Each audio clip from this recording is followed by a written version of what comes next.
When my business was about to collapse, I went to my parents for help, and they turned me away. I survived without them and rebuilt my life from nothing. Years later, they returned, not to apologize, but to demand a huge amount of money for my brother. I calmly said, no, I didn't know that refusal would trigger something far darker than I ever imagined. Before I tell you how one quiet refusal triggered a chain that no one could undo, take a moment to support this story, follow the channel and leave a comment about where you're listening from. It helps these stories reach people who might need them more than they realize. My name is Adrian Wolf. I was 35, living in a modest coastal town called Briarhaven, the kind of place where mornings smelled like salt and wet pavement, and people still nodded at each other on the street. For years, my life followed a simple rhythm. I owned a mid-sized fitness studio right off Harbor Street, nothing flashy, but it was mine. Every barbell, every rubber mat, every mirrored wall had been paid for with long hours and sore muscles. I left a corporate desk job 8 years earlier because I wanted to build something real, something that grew from effort instead of meetings. For a while, it worked. Members came steadily, college kids chasing definition, parents trying to stay healthy, older folks rehabbing injuries. I watched people transform, and their progress felt like mine too. The studio paid its bills. I even allowed myself one luxury back then, a sleek black coupe I drove every morning like a quiet reward for not giving up. Then the shutdown came. It didn't arrive with drama, just an announcement on a screen. Non-essential businesses closed. 2 weeks, they said. I locked the studio doors that evening, the clang of weights replaced by a silence that felt wrong.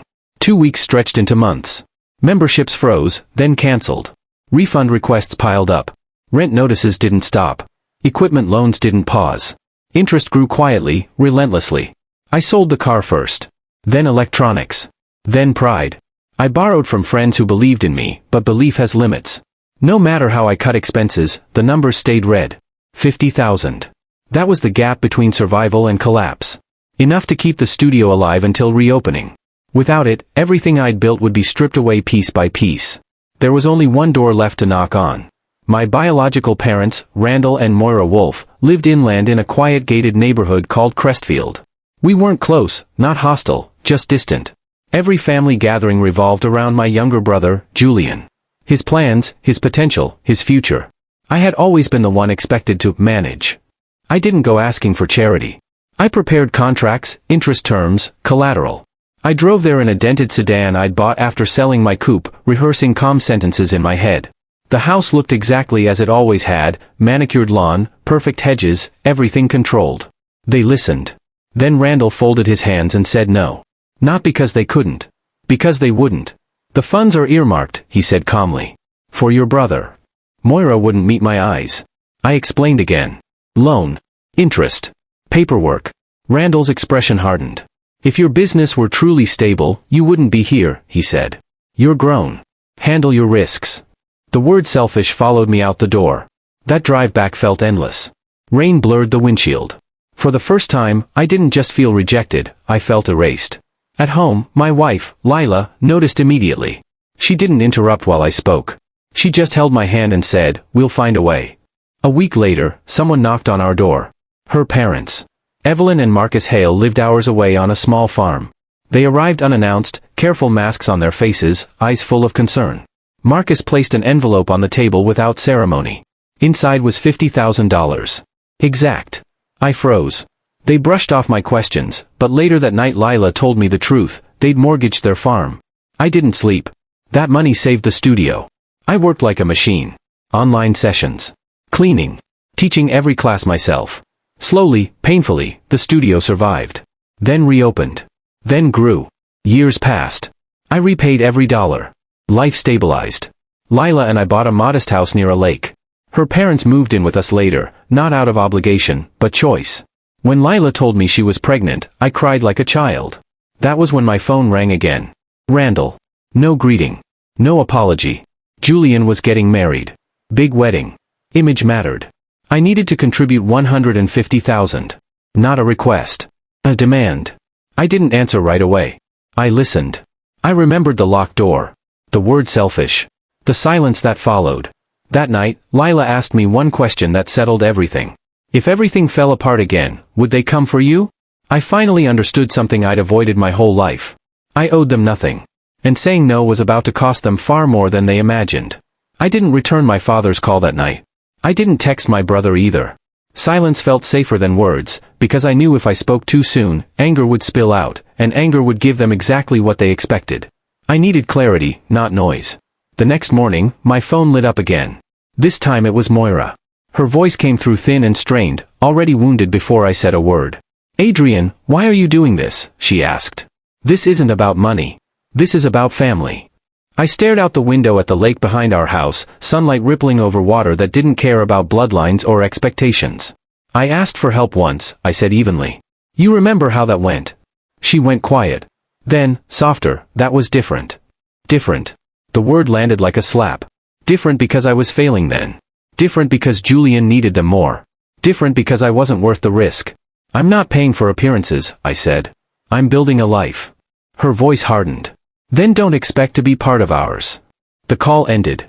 For a few days, nothing happened. That quiet was worse than shouting. At the studio, members joked and lifted weights, unaware that something old and sharp was stirring behind the scenes. At home, Lila tried to keep things light, but I could tell she was watching me closely, like she expected another shoe to drop. It did. The wedding invitation arrived in a thick ivory envelope, embossed and cold. No handwritten note. No acknowledgement of the tension. Just a location, a date, and a demand disguised as formality. Lila turned it over in her hands. "Do you want to go?" I didn't answer right away. I remembered birthdays forgotten, sacrifices expected, help denied. But Julian was still my brother, even if we lived in different realities. "I'll go," I said finally. "Not for them. For closure." The venue was a luxury hotel in Crestfield, towering glass and marble designed to impress strangers. From the moment we arrived, it was clear we were outsiders. Randall and Moira greeted guests with smiles that didn't reach their eyes. When they saw us, Randall turned away mid-conversation. Moira hesitated, then nodded stiffly, as if acknowledging a distant acquaintance. We weren't seated with family. Whispers followed us through the reception hall.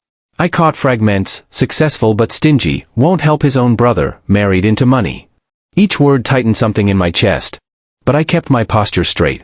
Lila squeezed my hand under the table. Dinner passed in forced politeness. Then Randall drank too much. When he took the microphone, the room fell silent. He spoke of tradition. Of loyalty. Of sacrifice. Then his gaze found me.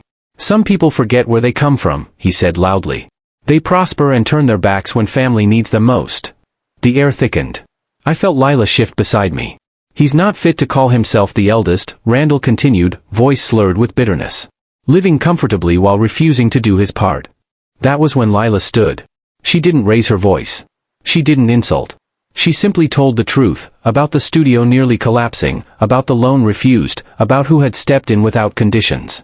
She spoke with calm clarity that sliced through the room sharper than shouting ever could. Silence followed. Randall stared at her, stunned. Moira looked like she might faint. Guests avoided eye contact.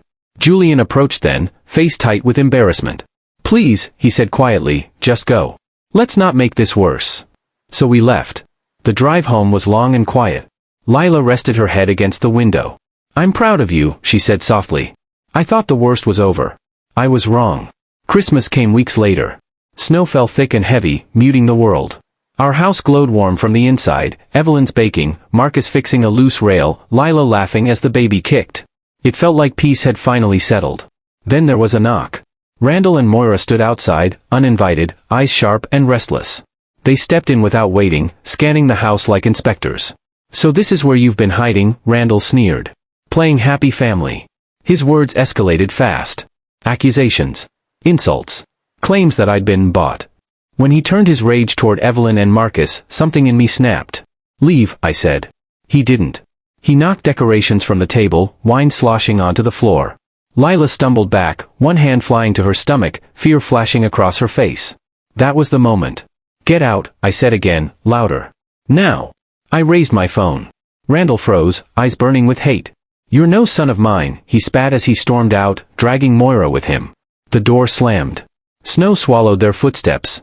Minutes later, Lila cried out in pain. Everything blurred after that, hospital lights, hurried voices, the smell of antiseptic. She went into early labor. Fear replaced anger, urgency replaced pride. Our daughter arrived before dawn. Small. Pink. Alive. Holding her, I thought the storm had finally broken. I didn't know yet that the fire had already been lit, and that it wasn't finished burning. The days after our daughter's birth blurred together in a strange mix of exhaustion and fragile happiness. We named her Eloan, a name Lila had loved for years, meaning light after darkness. She was tiny but fierce, her grip surprisingly strong for someone so new to the world. Watching her breathe in the hospital bassinet felt unreal, like if I blinked too long she might disappear. For the first time in years, I thought the worst was behind us. We brought Eloan home under a pale winter sky. Evelyn cried when she held her, whispering blessings over her tiny forehead. Marcus built a cradle in the garage, sanding it smooth by hand. Our house felt alive in a way I'd never known, soft footsteps at night, hushed laughter, the quiet rhythm of feeding and rocking. But peace can be deceptive. Sometimes it's just the silence before something breaks. A week after we came home, I noticed small things at first. A car parked down the street a little too long. A shape near the fence line at dusk that vanished when I stepped outside. I told myself I was tired. New parents imagine threats everywhere. Then my phone rang late one night. It was Moira. Her voice was shaking so badly I could barely understand her. "Adrian," she whispered. "You need to be careful." I sat up instantly. "What are you talking about?" "I shouldn't be calling," she said, panic rising. "But your father, he's not right. He's been saying things. About you choosing sides. About being humiliated." My chest tightened. "What kind of things?" She inhaled sharply. "He said you needed to learn what loss feels like. That if you won't listen, you'll understand another way." Before I could respond, the line went dead. I stared at my phone, heart pounding. Lila stirred beside me, murmuring Eloan's name in her sleep. I didn't wake her. Not yet. I told myself it was just angry talk, the kind Randall had always used when he felt ignored. I was wrong again. 2 nights later, just after midnight, I smelled smoke. At first it was faint, like burning plastic. I stepped into the hallway and saw a thin gray haze creeping along the ceiling. The smoke detector screamed a second later, shrill and violent. "Fire!" I shouted. Chaos exploded instantly. I grabbed Eloan from her crib, wrapping her in the nearest blanket. Lila stumbled out of the bedroom, panic flooding her face. Marcus and Evelyn emerged coughing, eyes wide with confusion. The smoke was thickest near the garage. I didn't stop to think. I pushed everyone toward the back door, my lungs burning as the alarm shrieked behind us. Cold air slammed into us as we burst outside, snow biting at our bare feet. Behind us, flames licked up the side of the house. Lila sobbed, clutching Eloan to her chest. Evelyn collapsed onto the ground, shaking. Marcus just stared, silent, his face drained of color. The fire department arrived within minutes, sirens tearing through the night. By the time the flames were under control, the garage and part of the lower floor were destroyed. Black soot coated the walls. The smell of gasoline hung heavy in the air. The fire chief's expression was grim. This wasn't an accident. An investigator arrived before dawn. Accelerant traces. An ignition point too deliberate to ignore. Then the security footage. A figure in a hooded jacket. A familiar build. A silver sedan idling nearby. My stomach dropped. "I know that car," I said quietly. The investigator looked at me carefully. "Do you recognize the person?" "Yes," I said, voice hollow. "That's my father." Randall was arrested 2 days later at a roadside motel near the state line. He didn't deny being there. He claimed he only meant to scare us. To send a message. The message nearly killed my family. The trial moved faster than I expected. The evidence was overwhelming: camera footage, chemical analysis, Moira's frantic call logged minutes before the fire started. Randall sat in the courtroom looking smaller than I remembered, his anger finally stripped bare. He avoided my eyes until the verdict was read. Guilty. 12 years. When they led him away, he looked back once. For a moment, I saw something like regret flicker across his face. Then it was gone. Moira requested to see me weeks later. We met in a quiet cafe, neutral ground. She looked older, smaller, like the weight of years had finally settled on her shoulders. "I stayed quiet too long," she said through tears. "I let him decide everything. Including you." I listened without interrupting. "I'm not asking for forgiveness," she continued. "Just boundaries. If there's any chance of being part of your life again." I thought of Lila. Of Eloan. Of the flames climbing our walls. "This is what I can offer," I said calmly. "No control. No demands. And my family's safety comes first." She nodded, crying softly. "I understand." We rebuilt slowly. A new house, stronger, safer. More cameras. More locks. Marcus insisted on installing them himself. Life settled again, cautiously this time. Months passed. Eloan grew chubbier, louder, her laughter filling rooms that once echoed with fear. Lila healed, her smile returning little by little. The studio expanded. Success came not as a victory, but as stability. One evening, watching Eloan crawl across the floor, I finally understood something that had taken me a lifetime to learn. Family isn't proven by blood or obligation. It's proven by who stands between you and the fire.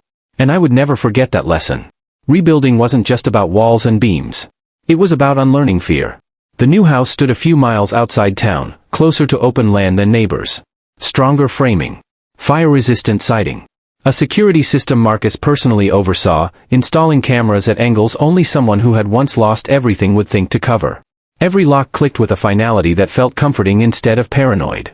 Still, the nights were the hardest. Lila would wake suddenly, breath shallow, searching the dark for smoke that wasn't there. Eloan sensed it too, crying sharply at sudden noises, clinging harder whenever strangers came near. Trauma has a way of seeping into places you don't expect, settling quietly until it's stirred. I carried my share of it in silence. During the day, I threw myself into work. The studio had grown beyond survival into something steady. Members trusted me not just as a trainer, but as someone who understood rebuilding from nothing. I never told them everything. Just enough. Struggle resonates when it's honest but contained. At night, when the house was quiet, the memories came back uninvited. The smell of gasoline. The sound of Lila screaming my name. The image of my father being led away in handcuffs, his shoulders slumped, his certainty finally gone. I didn't miss him. That realization scared me more than anger ever could. Moira kept her distance, honoring the boundaries I'd set. Short messages on birthdays. A careful check-in after Eloan's first doctor appointment. She never asked to visit. Never mentioned Randall. It felt like remorse, but I had learned not to confuse regret with change. Marcus and Evelyn became constants in our lives. Evelyn hummed old melodies while rocking Eloan, her voice steady and warm. Marcus taught me how to slow down, how to fix small things without turning them into battles. They never reminded me of what they'd given up. Never spoke of sacrifice as a debt. That, more than anything, healed something inside me. A year passed. Eloan took her first steps in the new living room, wobbling forward with fierce determination. Lila cried. I laughed so hard my chest hurt. In that moment, the past loosened its grip just a little more. Then the letter arrived. No return address. Handwritten. I recognized the handwriting instantly. Randall. My hands went cold as I stared at it. I hadn't expected contact so soon, if ever. Part of me wanted to tear it apart without reading a word. Another part, the part that still needed closure whether I liked it or not, opened it slowly. The letter was long. Rambling. Filled with justifications disguised as apologies. He wrote about feeling replaced. About watching me choose another family. About how success had changed me, how I'd forgotten where I came from. He said the fire was a mistake. A moment of weakness. He never meant for anyone to get hurt. Not once did he mention Eloan by name. Not once did he acknowledge that people could have died. At the end, he asked for forgiveness. Not for what he'd done, but for how it had turned out. I folded the letter carefully and placed it back in the envelope. I didn't burn it. I didn't send it back. I didn't respond. Some conversations don't deserve continuation. A few weeks later, Harrison tried to reach out. It started with a text. Then a voicemail. Then an email filled with awkward apologies and half-formed excuses. He said he hadn't known how bad things were. That he'd been caught in the middle. That he missed having a brother. I sat with that for a long time. When we finally met, it was in a public park, neutral ground. He looked older, tired in a way I'd never seen before. Marriage hadn't softened him. It had complicated him. I didn't stop him, Harrison admitted, staring at the ground. I should have. Yes, I said calmly. You should have. The truth hung between us, heavy and unadorned. We didn't reconcile that day. We didn't argue either. We acknowledged the damage and left it there, unfinished. Sometimes honesty isn't a bridge, it's a boundary. Life moved forward. The studio expanded again. I hired trainers who shared my values. Built programs focused on recovery, not just strength. People came to us broken in different ways. They left steadier. Lila returned to her work slowly, rediscovering parts of herself that had been buried under fear and exhaustion. She laughed more. Slept better. Started planning again, not just surviving. One evening, as we watched Eloan stack blocks on the floor, Lila turned to me with a look I hadn't seen since before the fire. Do you ever think about what would have happened if we'd stayed? She asked quietly. All the time, I admitted. She nodded. But we didn't. And that matters. It did. The trial's aftermath continued to ripple outward. Randall's sentencing made local news. The story shifted quickly, from family drama to cautionary tale. Control. Obsession. Consequences. I refused interviews. I wasn't interested in public judgment. I'd already lived through enough of it privately. What surprised me was how often people reached out afterward. Quiet messages. Shared stories. Strangers thanking me for showing that walking away isn't weakness. They were right. Walking away had saved my family. One crisp autumn afternoon, as leaves fell in slow spirals around the yard, Marcus stood beside me watching Eloan toddle after a ball. "You did right by her," he said simply. "So did you," I replied. He smiled, lines creasing his face. "That's how it's supposed to work." Later that night, as I locked the doors and checked the cameras, habits that might never fully fade, I felt something settle into place. Not peace exactly, but certainty. I couldn't change where I came from. I couldn't erase what had been done. But I could decide what stayed with me and what didn't. And some things, no matter how loudly they demanded space, no longer had a place in my life. I slept soundly that night. For the first time in a long while, the silence didn't feel like waiting. The years that followed didn't announce themselves with drama. They arrived quietly, one ordinary day stacked on top of another, and somehow that was the greatest gift. Eloan grew into her laughter. It filled the house in the mornings, echoing down hallways that once smelled of smoke and fear. She learned to run before she learned to be careful, her tiny feet slapping against the wooden floor as she chased Marcus through the living room. He pretended to be slow, groaning like an old machine, letting her catch him every time. Evelyn clapped from the kitchen doorway, her eyes shining. Lila watched them with a soft smile, one hand resting on her belly. Life had surprised us again. Another child was coming, quietly, without chaos or warning signs. This time there was no panic in the joy. Just gratitude. The new house settled into us like it had always belonged. Not because it was perfect, but because it was safe. Cameras blinked silently at night. Locks clicked into place. Those habits never fully disappeared, but they stopped feeling like fear.